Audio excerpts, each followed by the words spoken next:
Hello বন্ধুরা, welcome back to my channel. আজ একটা নতুন জুয়েলারি ভিডিও নিয়ে হাজির হলাম। চলো চটপট শুরু করি। আজ তোমাদের সাথে ত্রিকোণ শেপের একটি জুয়েলারি বানিয়ে দেখাবো। তাই সবার আগে এখানে দেখো ত্রিকোণ শেপ করে মাউন্ট বোর্ড কেটে নিয়েছি।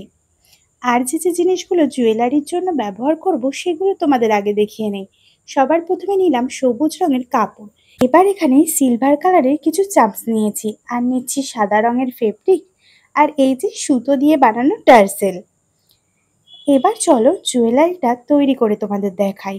আজকের ভিডিওটা কিন্তু একদম ডিটেলসে থাকছে, তাই কেউ কিন্তু মিস করো না, আর সবাই সম্পূর্ণ ভিডিওটা দেখো।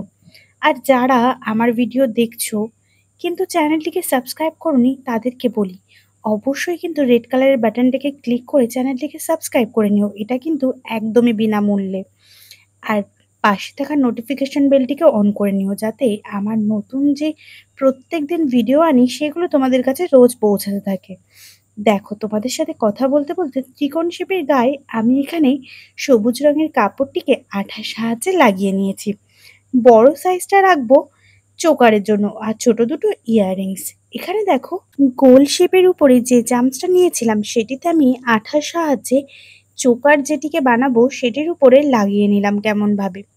আর দুটো চামচ রেখেছিলাম, দুটো একই রকম দেখতে, সেই দুটোকেও আঠার সাহায্যে আমি বসিয়ে নেব বাকি দুটো ত্রিকোণ শেপের উপরে।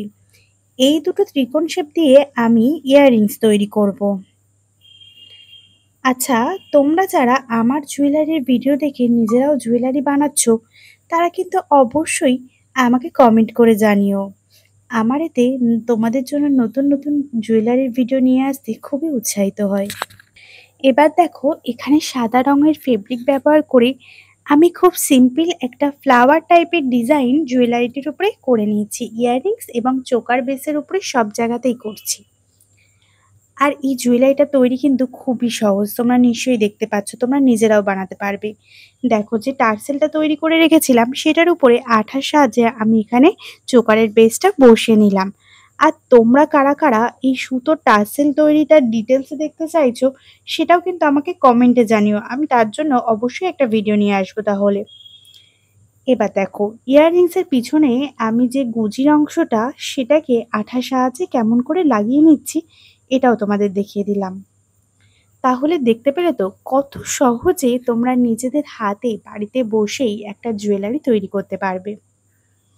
আর ভিডিওটা কেমন লাগলো সেটা কিন্তু অবশ্যই আমাকে কমেন্ট করে জানাতে হবে। দাঁড়াও দাঁড়াও, যেও না, এখনো বাকি আছে যে।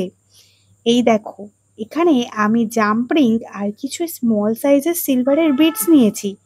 এগুলোকে আমি এই যে চোকারের নিচের যে অংশগুলো আছে সেইখানে লাগিয়ে নেব আস্তে আস্তে। যে কটা ছিদ্র টাইপের অংশ নিচের দিকে আছে প্রত্যেকটাতে এইভাবে লাগিয়ে নেব। এটা জুয়েলারিটিকে আরো সুন্দরভাবে প্রকাশ করবে। আর তোমরা যদি কেউ আমার থেকে অর্ডার করতে চাও সেটাও অবশ্যই আমাকে কমেন্টে জানাতে পারো। আমার কাছে তোমরা নানান রকমের জুয়েলারি কাস্টমাইজ ভাবে পেয়ে যাবে। দেখো এখানে তলার দিকে সিলভার কালারের বিডসগুলো লাগানো আমার কমপ্লিট। এবার চলো জুয়েলারিটার ফাইনাল লুক দেখাই। আর এই যে দেখো ব্যাঙ্গেলসগুলো কত সুন্দর না।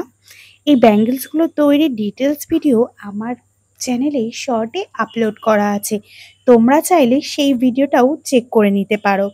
আরও প্রচুর এরকম সুন্দর সুন্দর জুয়েলারির ভিডিও আমার চ্যানেলে অলরেডি পোস্ট আছে, তোমরা চাইলে চ্যানেলটিকে একবার একটু চেক করে নিও।